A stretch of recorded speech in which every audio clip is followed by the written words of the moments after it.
મારો હમસફર કેવો છે. હી ઇઝ નોટ પરફેક્ટ, બિલકુલ પરફેક્ટ નથી.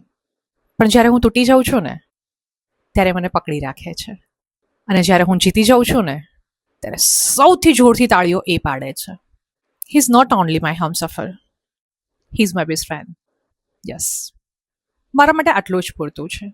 અને હું એવું માનું છું કે બધા માટે આટલું જ પૂરતું હોવું જોઈએ.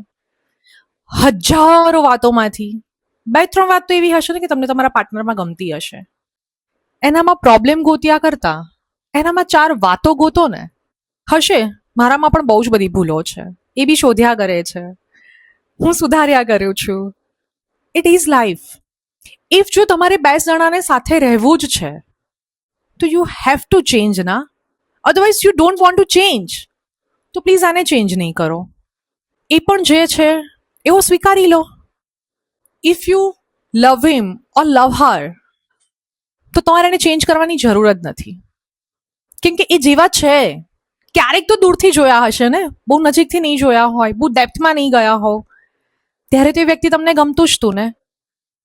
પાસે આવ્યા પછી, કોઈને લગ્ન કર્યા પછી, કોઈને રિલેશનશિપમાં આવ્યા પછી, કોઈને એન્ગેજમેન્ટ કર્યા પછી એનામાં ભૂલો કેમ દેખાય છે? સો અહીંયા મારા હમસફર અને તમારા હમસફર કેવા હોવા જોઈએ એ બંનેનો રિપ્લાય મળી ગયો હશે. સારા હમસફર ક્યાં છે કદાચ એ પણ સમજાઈ ગયું હશે.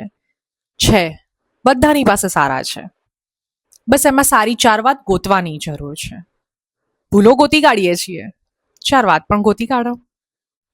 આજે જ તમારા પાર્ટનરને આ રીલ મોકલો અને એને કહો, you are my best Humsafar.